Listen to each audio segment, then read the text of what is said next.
சேனலை சப்ஸ்கிரைப் செய்யாதவங்க சேனலை சப்ஸ்கிரைப் செஞ்சுக்கிட்டு செய்திகளை தெரிந்து கொள்ளும்படி அன்புடன் கேட்டுக்கொள்கிறேன். வணக்கம். இன்றைய முக்கிய செய்திகள்.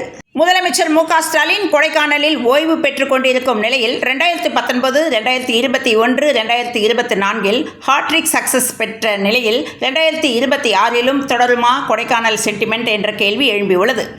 மே 4 சட்டப்பேரவைத் தேர்தலுக்கான வாக்கு எண்ணிக்கை நடைபெறவுள்ள நிலையில் திமுக தலைமையிலான கூட்டணி மீண்டும் ஆட்சியை தக்க வைக்குமா, எதிர்க்கட்சியான அதிமுக ஆட்சியை பிடிக்குமா, அல்லது தவேக மற்றும் நாம் தமிழர் கட்சி ஆகியவை எத்தகைய தாக்கத்தை ஏற்படுத்தும் என்பது அன்றைய தினம் தெரிய வரும் என்ற நிலையில் இந்த சூழலில் தான் வாக்குப்பதிவு நடைபெற்று முடிந்த நிலையில் அதிமுக செயல் வீரர்கள் மீது திமுகவினர் தாக்குதல் நடத்தியதாக எதிர்க்கட்சித் தலைவர் கே பழனிசாமி கண்டனம் தெரிவித்துள்ளார்.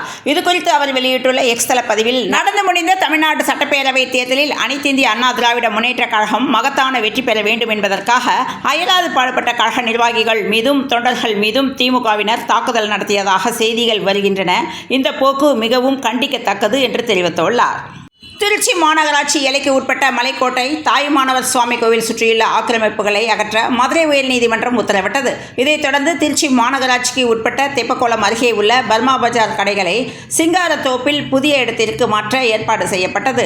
இதைத் தொடர்ந்து முதல் கட்டமாக அங்கு இருந்த 70க்கும் மேற்பட்ட கடைகள் அகற்றப்பட்டன. பிறகு சட்டமன்ற தேர்தல் நெருங்கியதைத் தொடர்ந்து மீதமுள்ள 20க்கும் மேற்பட்ட கடைகள் அகற்றப்படாமல் அப்படியே செயல்பட்டு வந்தது. இந்த நிலையில் தேர்தல் முடிந்ததைத் தொடர்ந்து இன்று திருச்சி கோட்டை போலீசார் உதவியுடன் மாநகராட்சி நிர்வாகத்தினர் மலைக்கோட்டை தெப்பக்குளம் பகுதியில் உள்ள 20க்கும் மேற்பட்ட பர்மா பஜார் கடைகளை அகற்றியுள்ளனர்.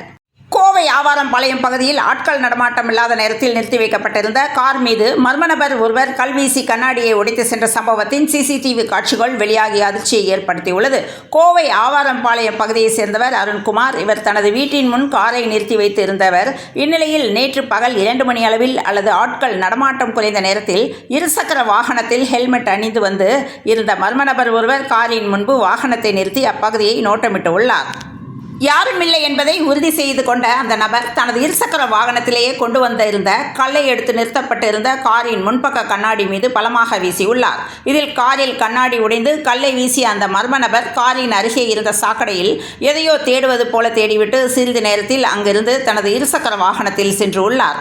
காரின் கண்ணாடி உடைந்து கிடப்பதைக் கண்டு அதிர்ச்சியடைந்த அருண்குமார் அருகில் பொருத்தப்பட்டிருந்த கண்காணிப்பு கேமரா காட்சிகளை ஆய்வு செய்தார். அதில் இந்த காட்சிகள் பதிவாகியுள்ளது. நகரில் சிசிடிவி கண்காணிப்பு அதிகரிக்கப்பட்டுள்ள போதிலும் துணிச்சலாக இது போன்ற செயல்களில் ஈடுபடும் நபர்களை காவல்துறையினர் ஒடுக்க வேண்டும் என்பதே மக்களின் கருத்தாக உள்ளது. +2 முடிச்சாச்சு, அடுத்து என்ன? இது ஒவ்வொரு மாணவர் மற்றும் பெற்றோரின் தூக்கத்தை கெடுக்கும் $1 மில்லியன் கேள்வியாக உள்ள நிலையில் இந்த குழப்பங்களுக்கு முற்றுப்புள்ளி வைக்கவும் எதிர்கால பாதையை திட்டமிடவும் கல்வி விகடன் மற்றும் பெரியார் மணியம்மை அறிவியல் மற்றும் தொழில்நுட்ப நிறுவனம் இணைந்து நடத்திய வழிகாட்டி முகாம் சென்னையில் சீரோடும் சிறப்போடும் இன்று நடைபெற்றது. தமிழகத்தில் இந்தி திணிப்பு குறித்து அவ்வப்போது எதிர்க்கட்சிகள் சார்பில் குரல்கள் எழுப்பப்பட்டு வரும் நிலையில் மத்திய அரசின் திட்டங்கள் மற்றும் வலைத்தளங்களில் ஹிந்தி மொழியில் மாற்றம் செய்யப்படுவது தொடர்ந்து வருகிறது.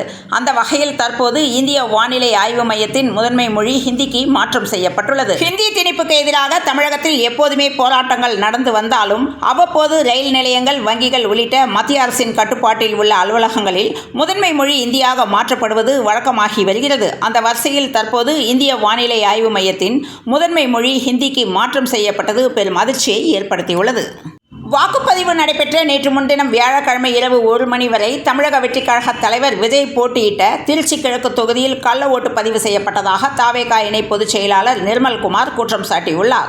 சென்னை விமான நிலையத்தில் இன்று செய்தியாளர்களை சந்தித்து பேசிய அவர், இந்த தேர்தல் சமயத்தில் நாங்கள் குறிப்பிட வேண்டியது என்னவென்றால், தோல்வி பயத்தில் திமுக தங்களது வழக்கமான ரவுடித்தனத்தை கட்டவிழ்த்து விட்டுள்ளனர் எனவும், சென்னை சைதாப்பேட்டையில் மா. சுப்பிரமணியம் தலைமையில் ஸ்ரீதர் உள்ளிட்ட ஒரு ரவுடி கும்பல் அந்த தொகுதியில் வேட்பாளர் அவருடன் இருந்தவர்களை தாக்கியுள்ளனர்.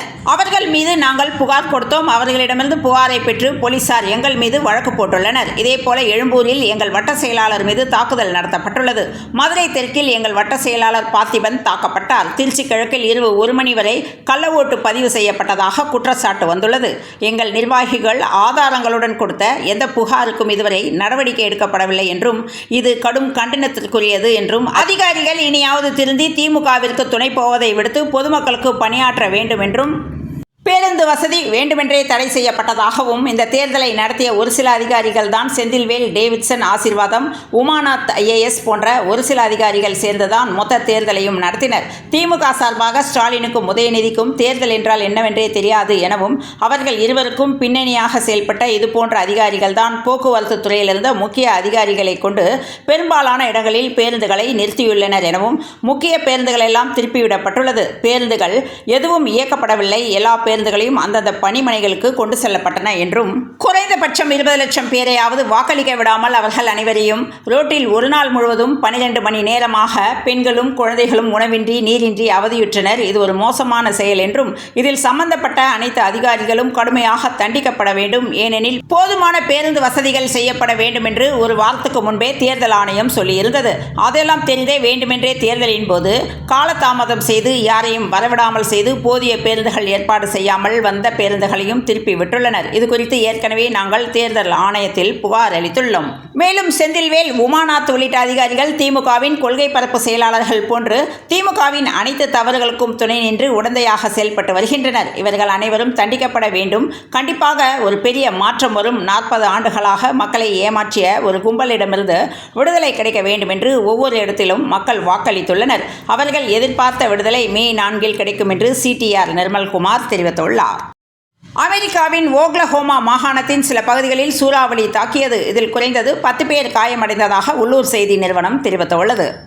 மக்கள் அனைவரும் 18லிருந்து 20 வயதுக்குள் முதல் முறையாக வாக்களிப்பார்கள் என்றும் நான் 40 வயதில் முதல் முறையாக வாக்களித்திருக்கிறேன். இது மிகவும் போராடி பெற்ற உரிமை என்பதால் மற்றவர்களை விட இந்த தேர்தலில் பங்கேற்றதில் அதிக மகிழ்ச்சி அடைந்தவன் நான் தான் எனவும் அதையும் விட இனிமேல் இந்த உரிமை என் மூலமாக எனக்கும் என் மனைவிக்கும் கிடைக்கும் என்பது அதைவிட மகிழ்ச்சி தருவதாக உள்ளது என்றும் திருச்சி கோட்டப்பட்டு இலங்கை தமிழர் மறுவாழ்வு முகாமில் வசிக்கும் குலசேஸ்வரன் BBC-யிடம் இவ்வாறு தெரிவித்துள்ளார். மதுபான கொள்கை வழக்கில் கைது செய்யப்பட்ட டெல்லி முன்னாள் முதல்வர் அரவிந்த் கெஜ்ரிவால் போதிய ஆதாரங்கள் இல்லை என்று கூறி கடந்த பிப்ரவரி மாதம் விடுதலை செய்யப்பட்டார். இதை ஆம் ஆத்மி கட்சியினர் கொண்டாடி மகிழ்ந்தனர். ஆனால் இந்த கொண்டாட்டத்தில் அவரது கட்சியை சேர்ந்த மாநிலங்களவை MP-யான ராகவ் சதா பங்கேற்கவில்லை என்றும் இதனால் ஆம் ஆத்மி கட்சியின் முக்கிய தலைவராக இருந்த ராகவ் சதாவுக்கு கட்சி தலைமைக்கும் அரவிந்த் கெஜ்ரிவாலுக்கும் இடையில் சில காலமாகவே பெரும் விரிசல் ஏற்பட்டுள்ளதாக தகவல் வெளியானது. தொடர்ச்சியாக ஆம் ஆத்மி மாநிலங்களவை துணைத் தலைவர் பதவியிலிருந்து ராகவ் சதா நீக்கப்பட்டார். இந்த நிலையில்தான் ராகவ் சதா, அசோக் மிட்டல் மற்றும் சந்தீப் பதக் ஆகியோர் டெல்லியில் பாஜக கட்சி தலைவர் நிதின் நபின் முன்னிலையில் அக்கட்சியில் இணைந்தனர். இந்நிலையில் சமூக ஊடக கண்காணிப்பு தரவுகளின்படி இளைஞர்கள் மத்தியில் கணிசமான செல்வாக்கை பெற்றிருந்த ராஜ்யசபா உறுப்பினர் ராகவ் சதா பாஜகவில் இணைந்த 24 மணி நேரத்திற்குள் கிட்டத்தட்ட 10 லட்சம் பின் தொடர்பவர்களை இன்ஸ்டாகிராமில் எழுந்துள்ளார் என்று கூறப்படுகிறது. இந்த திடீர் சரிவுக்கு முன்பு அவரது வலுவான ஆன்லைன் பின்தொடர்பாளர்கள் செய்தவர்களில் பலர் ஜென்செட் தலைமுறையினர் என்றும் அவர்கள் ஆம் ஆத்மி கட்சியால் ஈர்க்கப்பட்டு ஃபாலோ செய்ததாகவும் கூறப்படுகிறது. தேனி மாவட்டம் கம்பம் அடுத்துள்ள காட்டுப்பள்ளி வாசல் தெருவில் திருப்பதி என்பவருக்கு சொந்தமான லட்சுமி பட்டாசு தொழிற்சாலை செயல்பட்டு வருகிறது.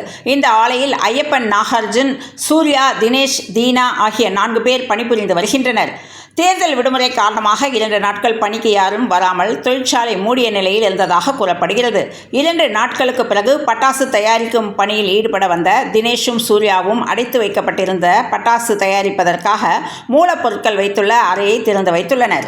அப்போது எதிர்பாராத விதமாக அந்த அறையில் வெடிவிபத்து ஏற்பட்டு அறையை திறந்த சூர்யாவும் தினேஷும் உடல் சிதறி பலியாகியுள்ளனர். இதனை பார்த்த அவர்களுடன் பணிபுரிய வந்த மற்ற இருவரும் வெளியே அலறி அடித்துக்கொண்டு ஓடி வந்துள்ளனர். இதுகுறித்து உடனடியாக காவல்துறையினருக்கு தகவல் தெரிவித்ததாக தொடர்ந்து விரைந்து வந்த போலீசார் உடல் சிதறி கிடந்த இறந்தவர்களின் உடற்பாகங்களை கைப்பற்றி பிரேத பரிசோதனைக்காக தேனி அரசு மருத்துவமனைக்கு அனுப்பி வைத்துள்ளனர். மேலும் தீயணைப்பு துறையினர் விரைந்து வந்து அப்பகுதியில் பற்றி எரிந்து கொண்டிருந்த தீயை அணைத்தனர். தமிழகத்தில் ஏப்ரல் 30ஆம் தேதி 7 மாவட்டங்களிலும், மே 1ஆம் தேதி 8 மாவட்டங்களிலும் கனமழை பெய்ய வாய்ப்புள்ளதாக சென்னை வானிலை ஆய்வு மையம் தகவல் தெரிவித்துள்ளது. இத்துடன் இந்த செய்திகள் நிறைவடைந்த நிலையில் தொடர்ந்து இணைந்திருங்கள் பிரபாஸ் கதமம் செய்திகளுடன். மீண்டும் மற்றொரு செய்தியில் சந்திப்போம். நன்றி, வணக்கம்.